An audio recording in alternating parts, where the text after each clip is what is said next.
আসসালামু আলাইকুম।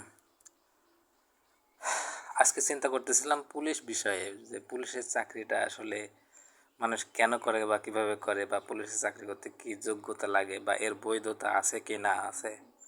দেখা যাক কতটুকু আমি বুঝলাম আর বুঝাইতে পারি।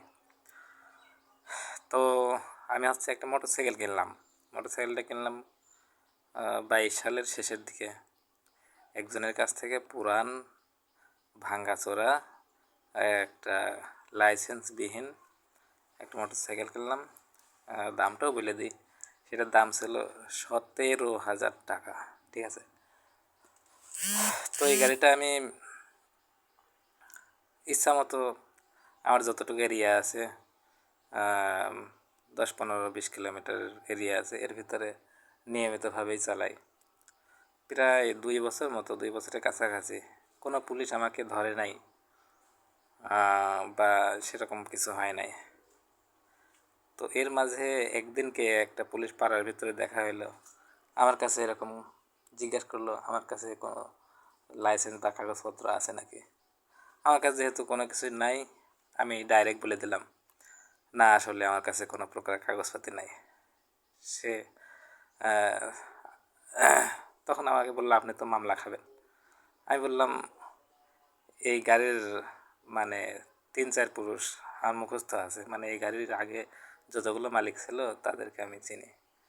তো যাই হোক, এরকম কথা বলতে বলতে তার সামনে আরও অন্য লোকজন চলে আসে। তখন আমাকে সেদিনকে কিছু না বলে, যাই হোক, চলে যেতে বলে আমি চলে আসলাম। এরপর 2-1 মাস পরে একদিনকে আমি কাজে যাচ্ছি, তখন পুলিশ আমাকে সিগন্যাল দিয়েছে, আমি দাঁড়াইছি। বেশ ভালো কথা। আমার সাথে কীরকম গরম গরম ব্যবহার, যে সাইডে আসেন, নামেন, স্যারের সাথে কথা বলেন। তো স্যারের সাথে কথা বললাম। তো স্যার জিজ্ঞেস করলো যে আমার কী অবস্থা, কাগজপাতি আছে না আছে। হ্যাঁ, সুন্দরভাবে বলে দিলাম, না আমার কোনো কিছুই নাই, ড্রাইভিং লাইসেন্স বা গাড়ির রেজিস্ট্রেশন বা এক কথায় একেবারেই জিরো, কোনো কিছুই নাই। তখন স্যার সুন্দরভাবে আমার পরিচয় জিজ্ঞেস করতে শুরু করলো, যে আমার নাম কি, বাপের বাড়ি কোথায়। জিজ্ঞেস করে দেখলাম একটা স্লিপ বানাইছে।